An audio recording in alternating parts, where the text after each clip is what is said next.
I've been thinking long and hard on this, and I think I know why Snoop Dogg did it.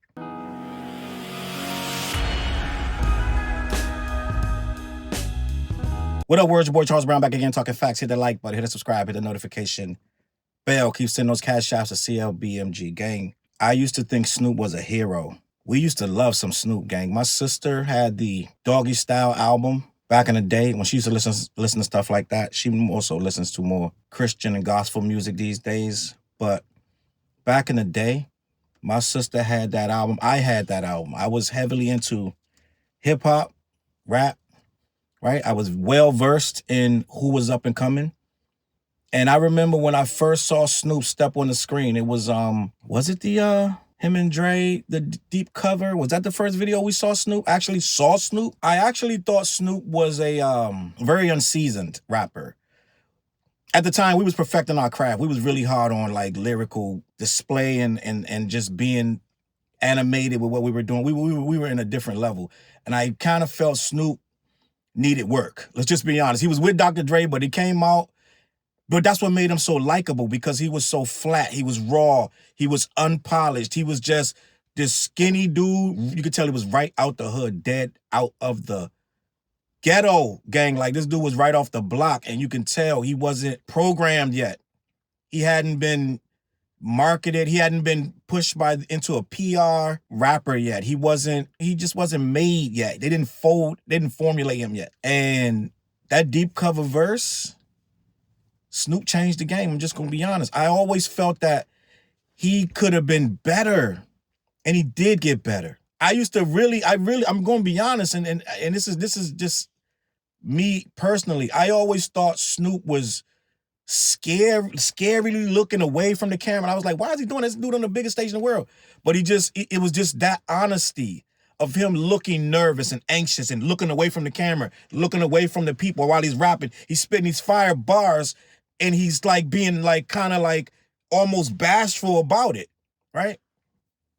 And that ingratiated us to Snoop. And somehow Snoop went from this almost shy style type of rapper into one of the biggest artists. We watched him shine.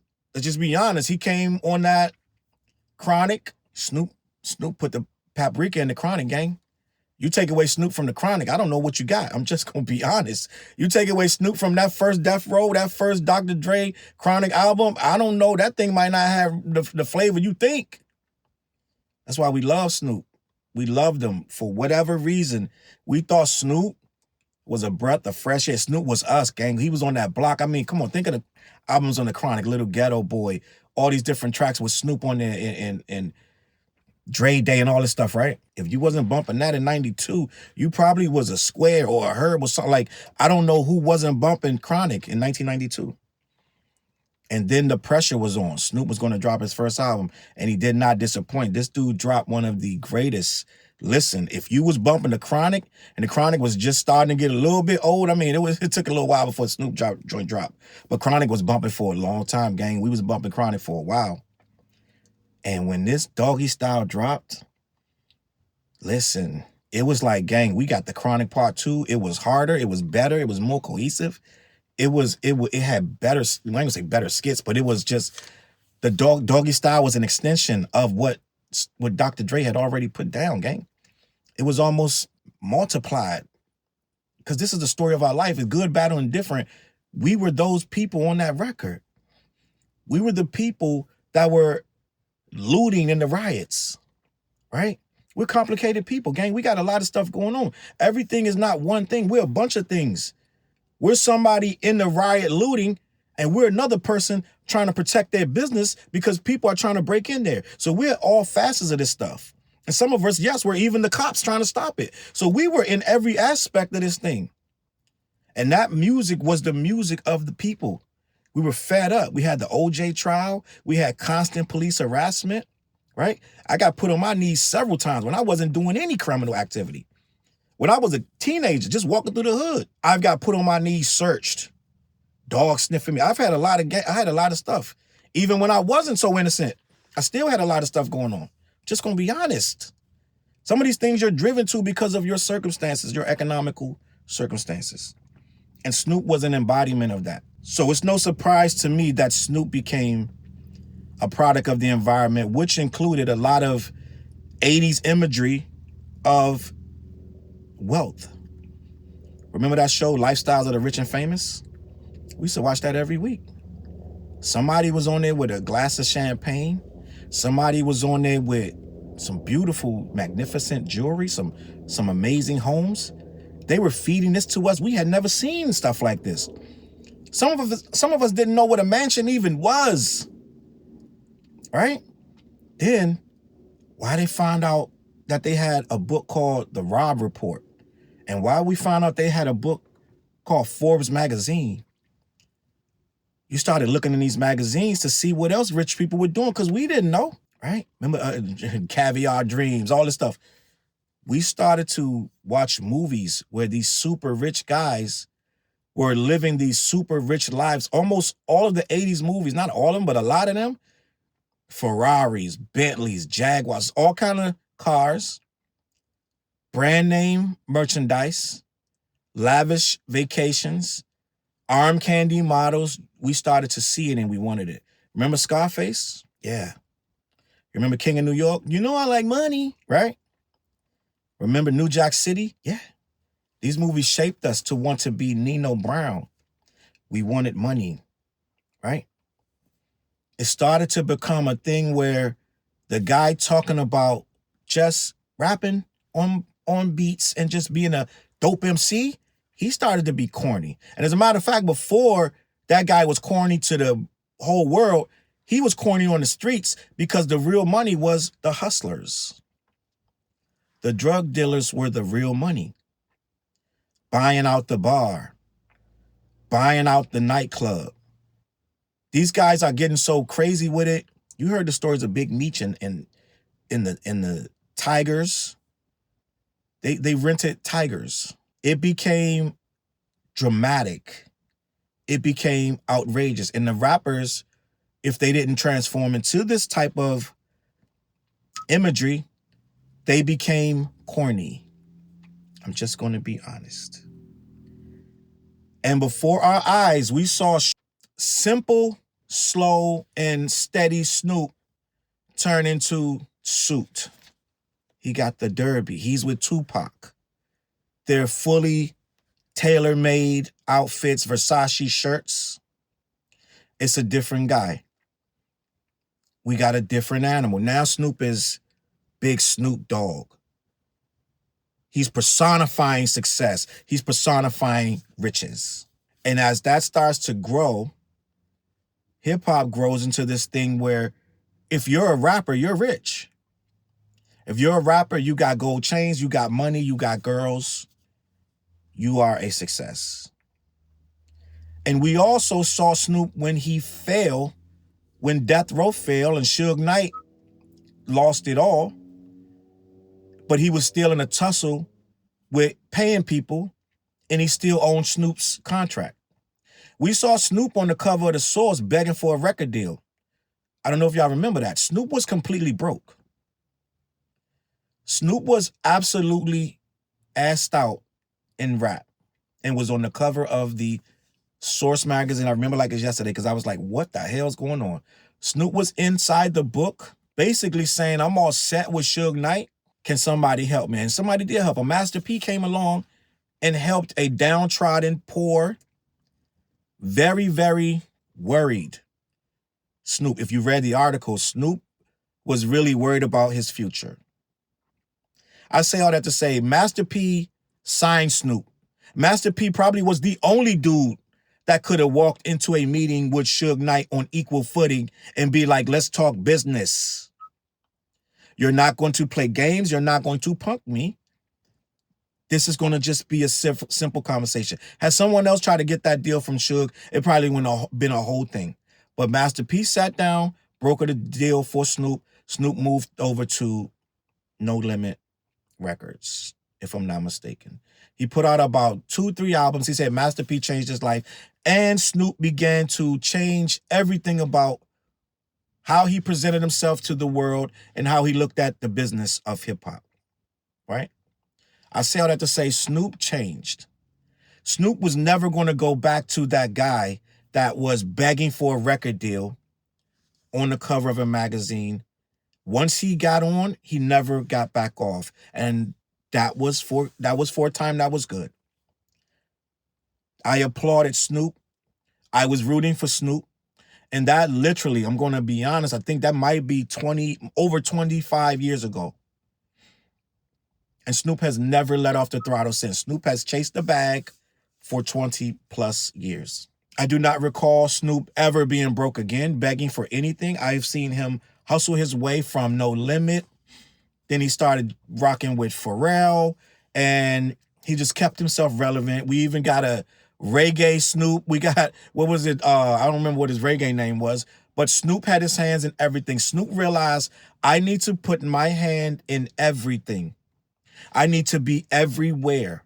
I need to know everyone. I need to assimilate into different types of scenarios. And I definitely need to get with some rich people. Well, he who shall not be named, the 47th president of our nation, is rich. He's very powerful. And for a time, many rappers associated he who shall not be named persona with being successful and filthy rich beyond your wildest dreams. He was a New Yorker. He was very prominent in a business that takes a lot of, you got to be very strong to be a realtor in 1980s, 1970s, 80s, 90s New York. You're dealing with mobsters, you're dealing with corrupt officials, you're dealing with a lot of things that's going to get in your way. So you got to have some muscle, and you got to be able to deal with these people on their level and speak their language. And he who shall not be named mastered that, right? So I say all that to say this. Snoop kind of has learned to kind of blow in the breeze. The breezes blow different ways these days. The way the breeze blew before is not how it blows now. Back in the day, when we as a community, which I'm fully kind of scared that we are not a community anymore. I'm speaking of people of color. We are no longer a community because we, for one, do not think and move like a school of fish toward goals anymore.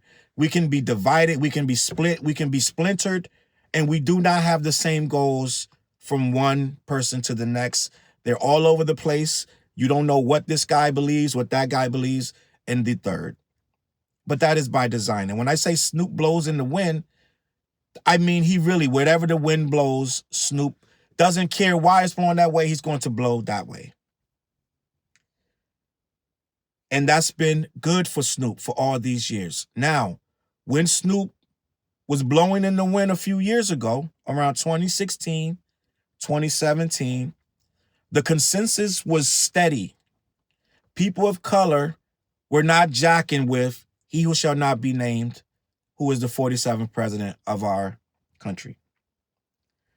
So it was easy for Snoop to go onto his live and say things like, which one of you jigaboos is going to perform for this guy? The first one that does it, I'm going to clown him and make fun of them because they are a sellout. I'm paraphrasing, but that's basically what Snoop was calling him. He was basically saying, you're a COON, and I'm going to clown you. And for a time, that's what Snoop did.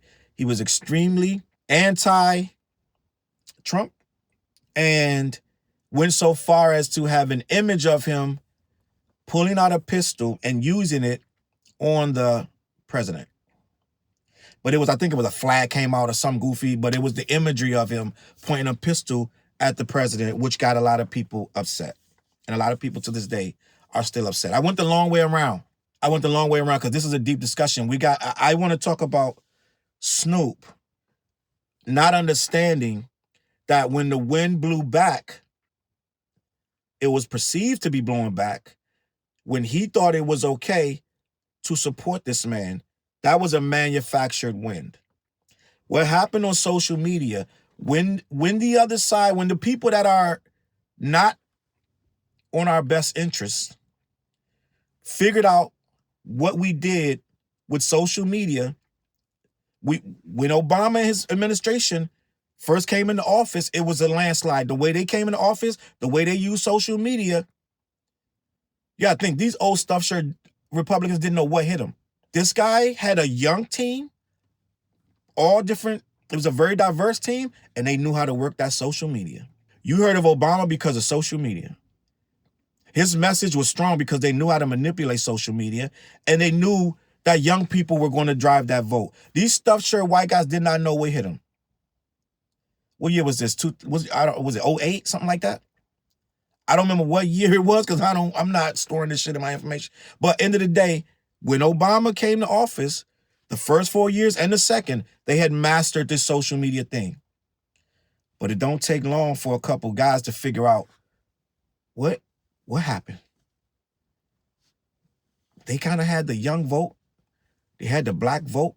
They were cooler. They had more, their messaging was stronger. They had this hopey, changey thing. And for a time, it was almost unbeatable. 8-year run. Barack had an 8-year run. You couldn't do nothing with him. But these guys are smart, gang. You got to think a lot of these tech guys and a lot of these people that start these apps, their best interest ain't necessarily with the youth and the people with no money. It kind of like relies on people that got a lot of money to put money into their own pockets. Money don't come from these kids, right? These kids could get you an election, but they can't get you no $1 billion. Now, this guy over here, he can get you $1 billion. Tell me where you need it to be. I could put it there. So you start using these young guys, these tech guys, you start figuring out, well, how did they get the black vote? How did they get the women vote? Oh, that was it? So let's just move the needle a little bit. So now the wind is starting to be blown a different way, right? You got Elon Musk and a lot of other people who want the wind to blow a different way, right? It is what it is. I'm not saying we're right, they're wrong, nothing. I'm just telling you what it is. Snoop is a guy that's not looking closely. He's just going to blow with the wind. The wind started to blow to he who shall not be named and his systematic campaign, his constant rallies, and the things that they were pushing. They softened some things. They strengthened some things. And before you know it, the wind is blowing where Kanye has a red hat on, right? Before you know it, Lil Pump is shaking hands at a Trump rally. He said his name wrong, but he don't care. He's dumb. But at the end of the day, you're starting to slowly see a shift. Wait, this guy is actually supporting this guy.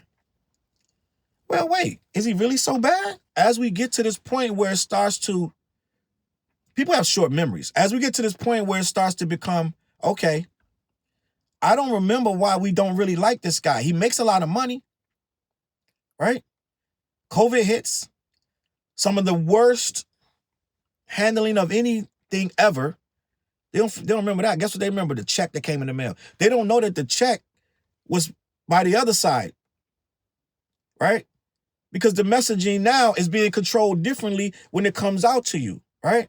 He who shall not be named didn't want to give you them checks. They did everything they could to stop them checks. The guys on the other side was like, nah, we're going to follow through. And they pushed those checks out. So he was like, yeah, before you send them out, let me just write my name on them. These are facts, gang. We just going to talk facts today. We going to talk facts. The people are not going to care, but I'm going to spin them anyway. So those checks were signed. They went out. Nobody looked at the check and was like, they remember how I got there. All they remember was the check. And the messaging was, this guy gave them to you. They don't know that he didn't want to. But he threw his name on it so he could take credit for it. They don't understand that. And by now, the choo-choo train is running. They already done took over, before you knew it, they done took over all the social media sites that you used to think, okay, the messaging is this, it be turning to that. Right? A lot of the guys, you see Zuckerberg, you see all these guys on stage with him. You don't understand, this didn't happen overnight, gang. Huh? What, Charles? It didn't happen overnight. You got to understand, these people have a lot more vested interests than you. The vested interest is money. And wherever the money starts to lean, that's where they're going to go. You got to understand that this guy, he who shall not be named, he does things in the interest of guys with millions more than you. So you honestly would be a fool to keep butting heads with him rather than get with him.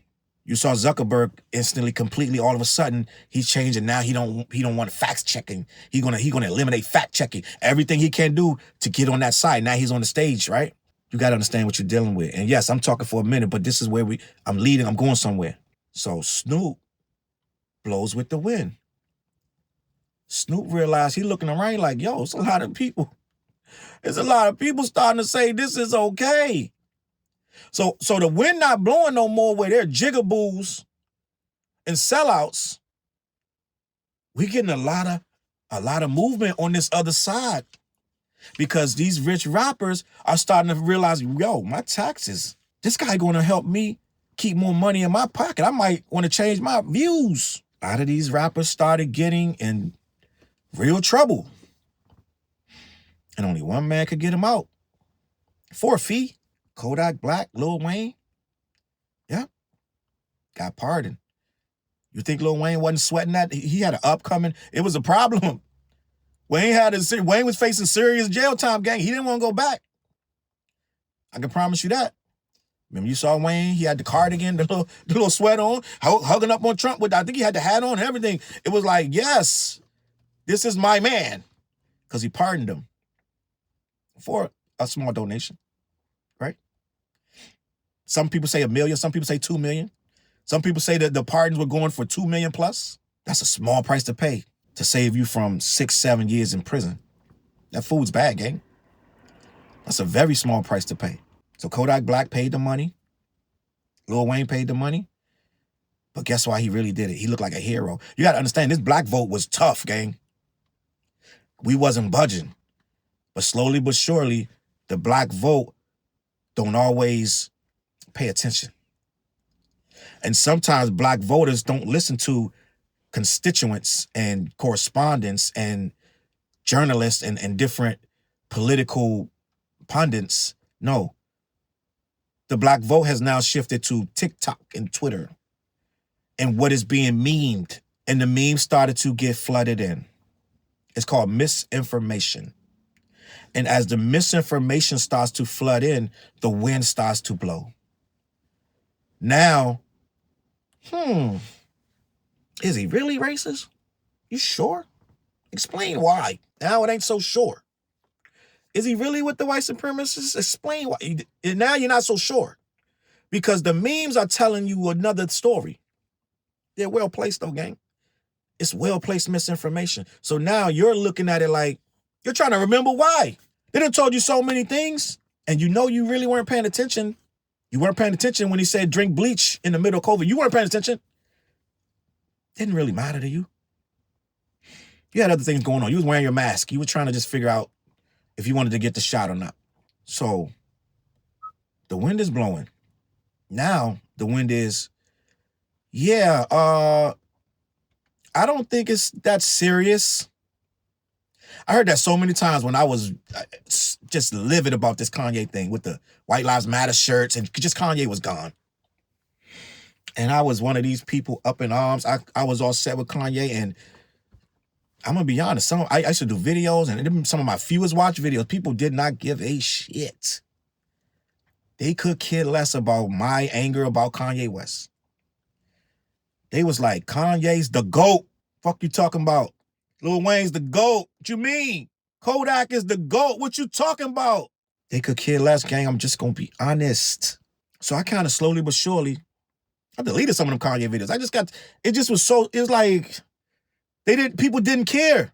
They did not care. They didn't care about Trump. They didn't care about nothing. So it turned into a thing where the actual desire to speak on these things dwindled. Then came the others. Waka Flocka, Lil Pump, Soulja Boy, Nelly, different rappers, Lil Boozy, the uninformed. That will take something that's already convoluted and make it even worse. Right? These are things you can't explain in little tweets and little phrases on Twitter and Facebook. Some of the stuff a person has to do some research, and people weren't doing that. We saw the Democratic Party do some of the worst messaging we've ever seen. They were outflanked, they were outmanned, they were outgunned. They didn't understand. They thought the polls were saying one thing, and at the end of the day, we had less voter turnout than we've had probably ever. Like I'm talking about in regards to who showed up, the percentage of who could have voted and who did. A lot of people just stayed home. It was bad. It wasn't even close, gang. It wasn't even close. Anybody telling you it was close is lying to you. This was bad.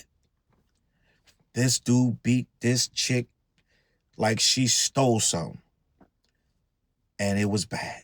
But that means the wind blew all the way to the other side. And it wasn't so bad no more. And I got all that to say this. Snoop blows with the breeze. He probably heard that a lot of black men didn't vote for this side. They voted for that side. He's like, oh, damn. Dudes is rocking? You gotta think, Snoop, he not with us. He not down here. He don't go where we go. He don't do what we do. He's baking goods with Martha Stewart. He's at the Olympics, which I applauded him for being like that diverse, to be able to be the correspondent. This dude, I think he was getting like $2 million a day, something crazy, to correspond for the Olympics. So he's not here with us. He doesn't understand that it's still it's not even grassroots. This is the consensus. Even though, you know what it is, they came out and they didn't come out to vote. But we still believe what we believe as a whole. And the loudest voices are going to be the pissed off voices. He don't know that. So I think Snoop blew with the breeze. The breeze now is very pro. She shall not be named. He who shall not be named. The breeze is very pro, in theory, to this guy Snoop. All the rich people popping bottles, they showing up. It ain't really that much complaining about him no more. So Snoop was like, oh snap, this dude where the money at? I'm going over here where the money's at.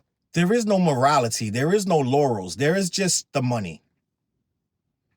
Snoop is chasing the money. He's thinking that the coast is clear to go out and get that bag.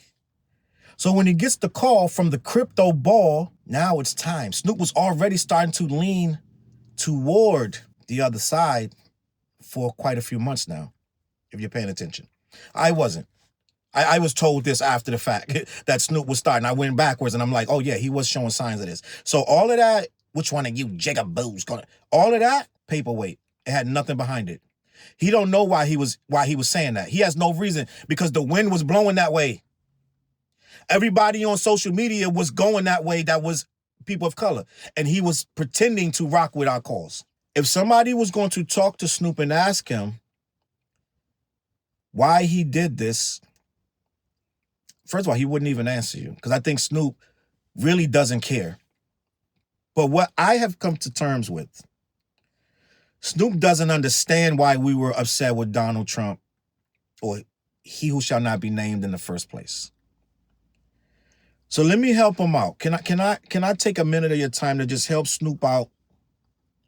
Hopefully this will explain to him what's going on. So, in long story short, beyond the racism, there's classism. The administration that just came in, that you saw all of the billionaire tech guys on the stage, even without the administration, the people that are appointed to these positions within the administration, they were behind the tech guys, the tech billionaires, Zuckerberg, Elon Musk, and these other guys. These tech guys mean more.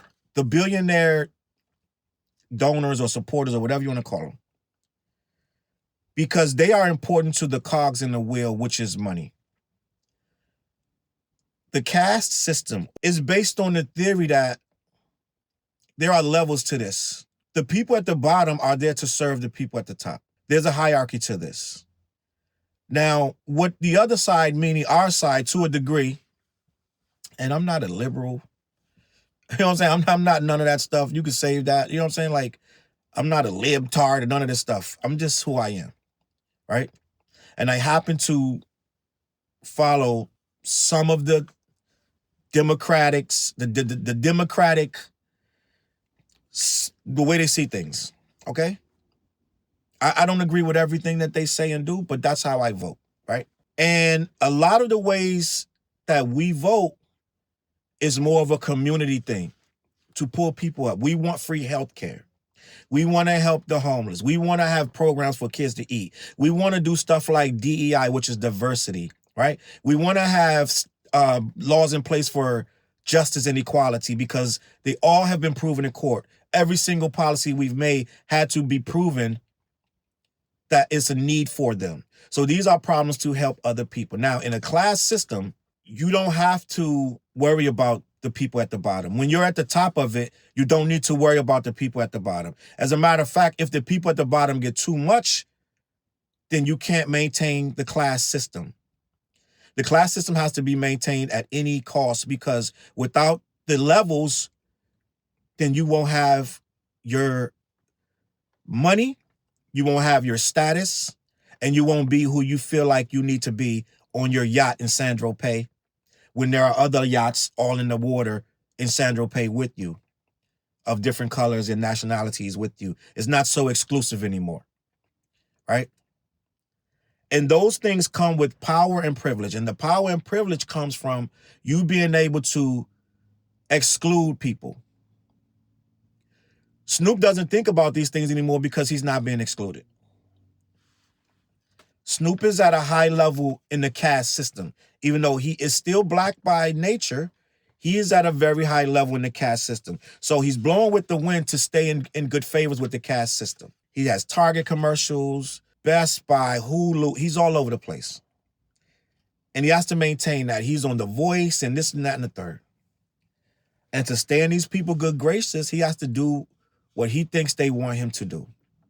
Now, with this caste system or this system of class, the people at the top of that system are of a certain race. It just is what it is. He who shall not be named has become the official, unofficial protector and defender of that class system. And in doing so, he has to maintain that because if he doesn't, then that system goes away.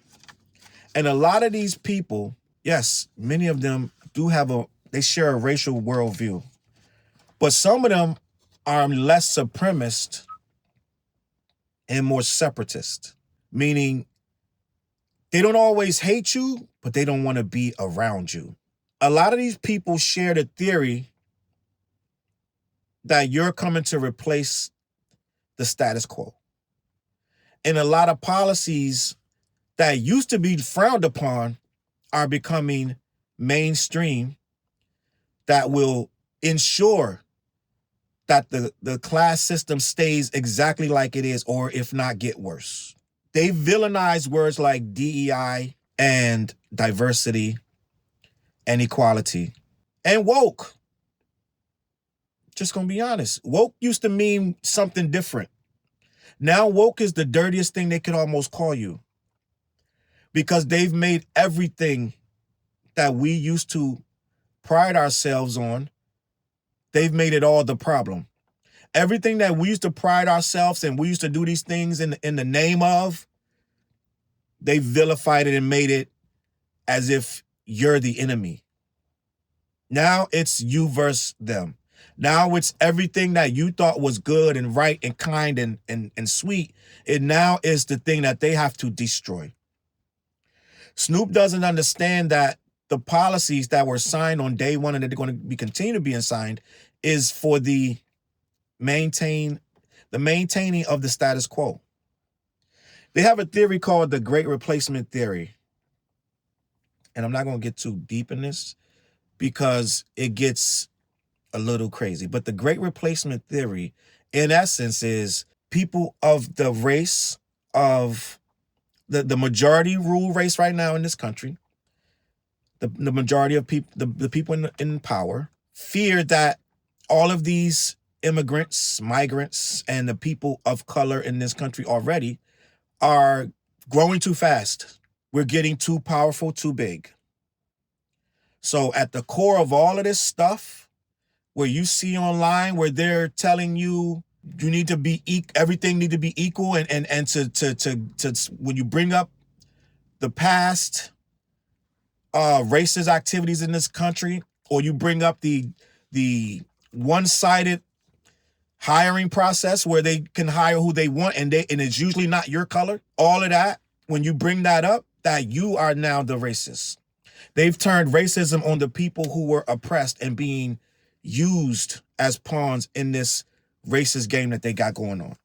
And they are now 100% enacting laws and legislation to either send you out of here or to diminish your ability to earn. One of the abilities to earn a living is to get higher rates of pay.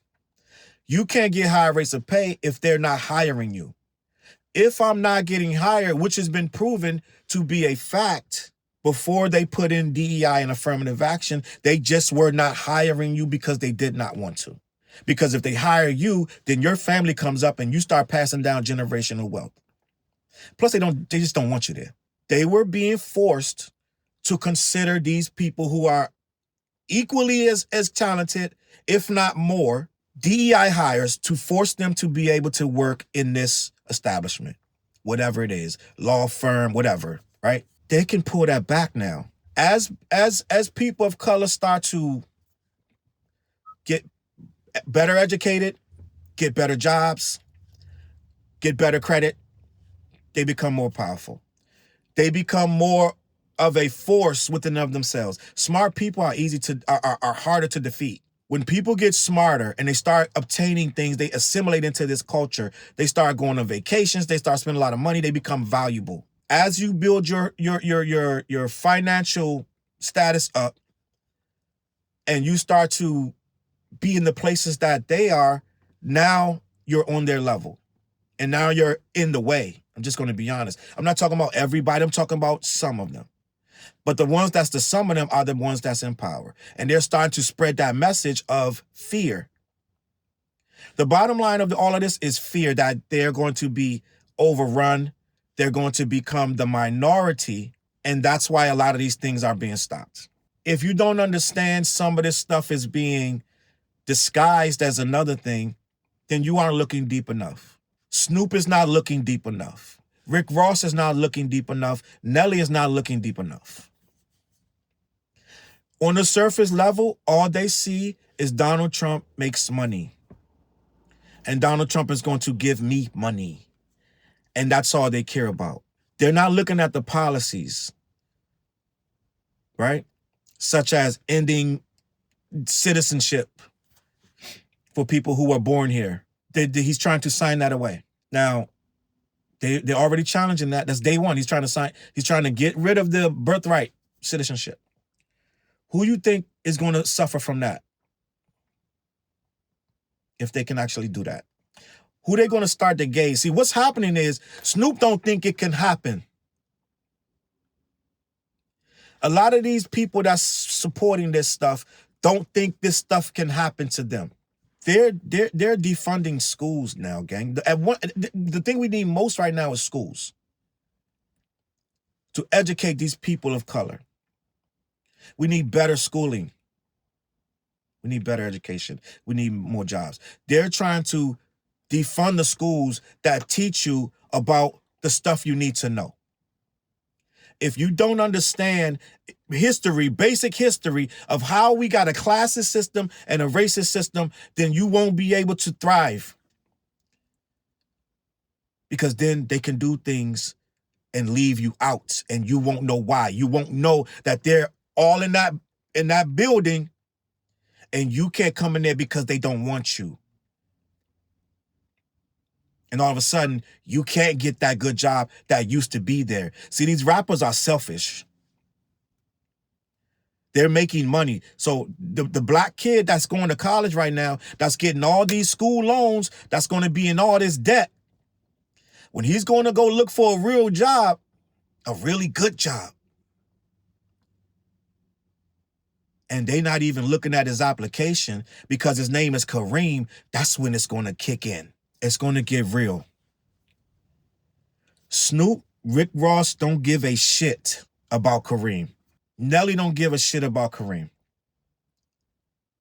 I give a shit about Kareem. See, the problem is I got kids coming up. I got grandkids. We all got young people. This is why I say things like we need to keep the slavery movies, because yeah, you're tired of it. You're 40 years old. A 4-year-old never seen that. An 8-year-old never seen that. Right? When you lose your history, you're destined to repeat it. So as they line up all of these policies to keep the class system alive and the borderline or outright racism alive, as you tell these kids racism isn't real, you start showing them that America's all equal. So they go into that damn interview not knowing that they're not getting that goddamn job no matter what they say. They think it's equal. And it ain't always equal, gang. So you can get in the comments and say whatever you want, but it ain't always equal. So when Kareem on his 10th interview, 11th interview, and there's no DEI, but he's just as qualified as this guy, but they just don't want him. Just don't want him. They don't have a good reason. They just don't want him. Don't have to give him a chance, because now it's the rules have changed. They can go back to the bullshit that has been proven for years. The racial inequality. We've been dealing with it for years, but we can get right back where we was at and make it great again. We can make it great again, gang. See, this is when these dumb ass rappers don't know what's going on. They don't care. If you don't know why you're fighting, then you can't win the fight. Snoop is not fighting with us. Rick Ross is not fighting with us. Nelly is absolutely insane, right?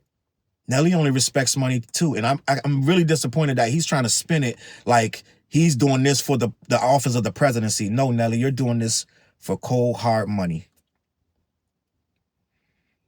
You're blowing with the wind just like Snoop.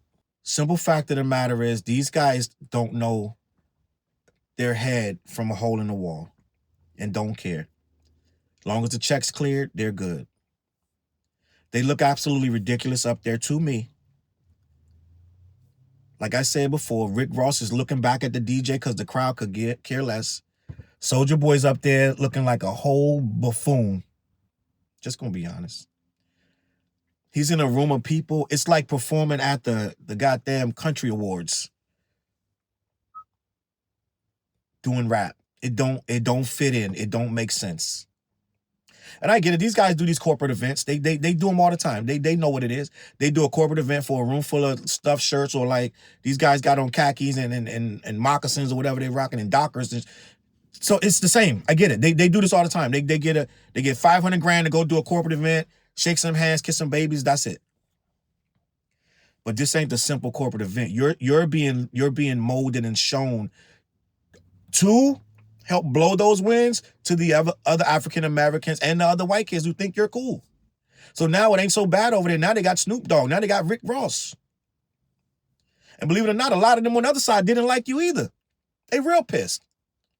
So you messed up on both sides. A lot of them really aggravated that Snoop was even asked to do it. I'm going to say this and leave it alone. What we have here is a divided culture. Snoop was never really, in hindsight, was never really locked in. Little ghetto boy from the hood, caught a murder case, beat it, started rapping, got on real early. I don't know where he would have gotten his quote unquote black card, as far as on a deeper level, knowing what we really need to do and what we really are fighting against. So I don't know where he would have got it. But I do know that he should have got it. Read the room. If all these black people are telling you something's wrong, then believe it. Believe it.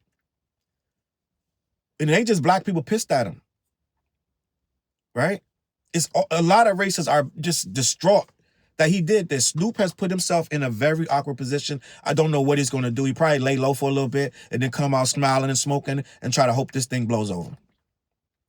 The support that he thought was going to be there was not there. He's getting ridiculed badly, and whoever was okay with him, the voices aren't loud enough. So now it's going to be tough. Him and Nelly's already backpedaling, saying nonsense.